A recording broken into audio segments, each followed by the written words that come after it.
Imagine you are living in the 21st century where AI is taking over the world. Technology is advancing every day, and humanity is preparing for a future that once seemed impossible.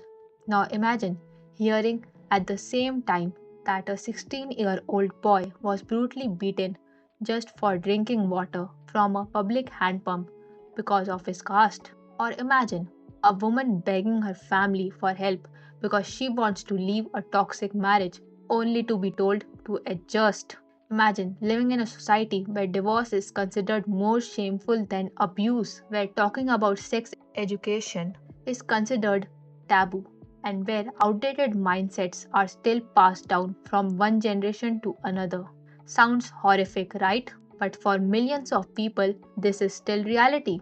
India, as a country, has its own pros and cons. India is famous globally for its diversity, culture, and traditions. But India is also known for some societal norms that still makes the country feel stuck in the 80s or 90s. So today, let's discuss some societal norms that Indians know should be avoided yet continue to follow silently because these things have been normalized for generations. The first societal norm that literally takes India mentally back to the 80s or 90s is caste based discrimination still existing in modern India. Many people still face unequal treatment, humiliation, and judgment simply because of the caste they were born into. Recently, even Bollywood movies highlighted how some lower caste communities are still treated inhumanly in certain parts of society. You still hear news about a 16-year-old Dalit boy allegedly being brutally assaulted just because he drank water from a public hand pump. Reports stated that when his farmer father tried to protect him, he too was beaten badly and suffered broken ribs. The accused allegedly justified their actions by claiming the boy had polluted the water because he belonged to a Dalit community. And the saddest part is that many of these mindsets are casually passed down from one generation to another. Something as basic as friendship, marriage, housing, or social acceptance can still be affected by caste in many places. What makes this even more disturbing is that many people publicly say caste discrimination is wrong, yet privately continue supporting caste based mindsets inside their homes and families. Another toxic societal norm is the dowry system. Now, for outsiders who may not know, dowries basically means when the bride's family is expected to give money, gifts, properties, cars, or expensive items to the groom's family during marriage. Even though dowry is illegal in India, it still continues in many households under the name of tradition. And honestly, this system has destroyed countless women's lives. Reports suggest that every 90 minutes, a woman loses her life because of the dowry system. Recently, Trisha's and Deepika Nagar's cases became a huge discussion online. Many people were shocked after seeing how these young women, despite being educated and financially well off, allegedly suffered mentally and emotionally inside their marriages before later losing their lives. These cases once again started conversations about toxic in laws, pressure on married women, and how society often ignored these issues until something tragic happens. What shocked people even more was Deepika Nagar's case from Noida. According to reports, she had called her father asking for help because she was being troubled by her in laws and wanted to leave the marriage. Her father spoke to the in laws and later left, but only minutes later, he reportedly received a call saying Deepika had fallen from the roof, and later a complaint was filed against her in laws. The incident made many people question how many women silently suffer in toxic marriages while constantly being told to adjust and save the marriage. In many cases, it's the bride's own family that pressures her the most. They emotionally force their daughters into marriage because of society and reputation, and when the same daughter later says she is unhappy or wants to leave, suddenly her own family starts saying things like marriage is not easy, every couple fights, or what will people say? Some parents would rather have a dead daughter than a divorced daughter because for them divorce is seen as a bigger shame than suffering. This leads to another toxic societal norm, the normalization of domestic violence in India.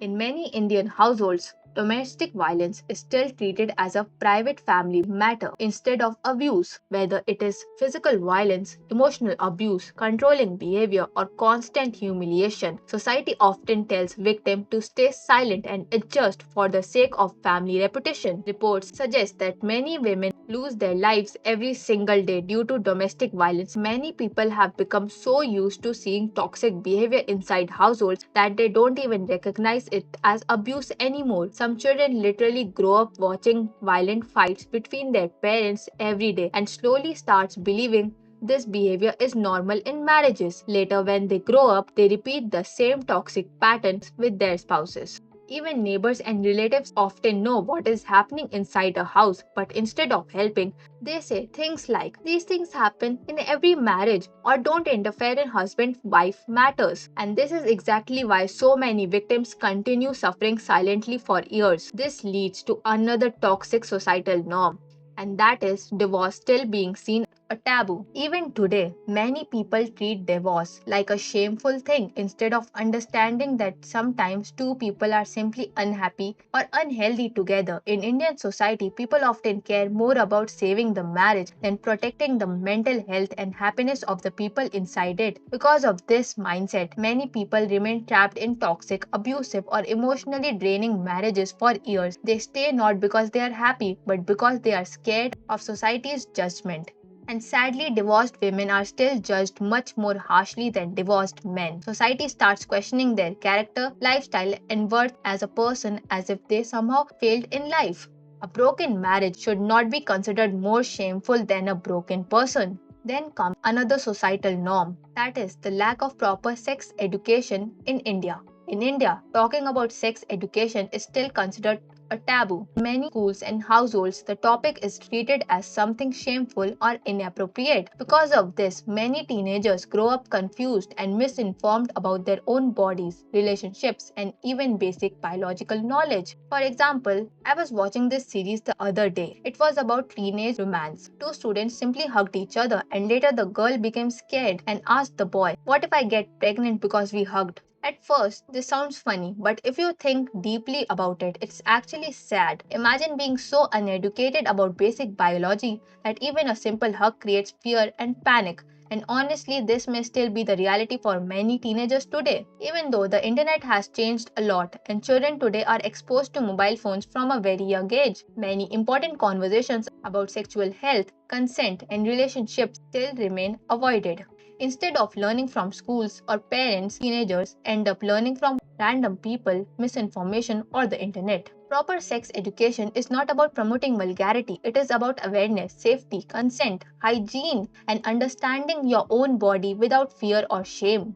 This leads to another societal norm, the lack of consent education and deeply rooted patriarchal thinking. In a society where even sex education is treated like a taboo, conversations about consent became even more neglected. Children are taught subjects like maths and science, but very few are properly taught about consent boundaries. These conversations are often treated as awkward or completely avoided. Although movies like Pink became famous for the line, "No means no," the real question is, did the society truly change after that? Because if someone grows up their entire life hearing that men should dominate and women should tolerate, then one trendy dialogue alone cannot completely change generations of conditioning. Because of this, many boys grow up without fully understanding concepts like personal space, mutual respect, and consent. Instead of learning emotional maturity, some are raised with the mindset that men should dominate while women should always adjust. If a society avoids conversations about consent and respect, unhealthy attitudes continue getting passed from one generation to another.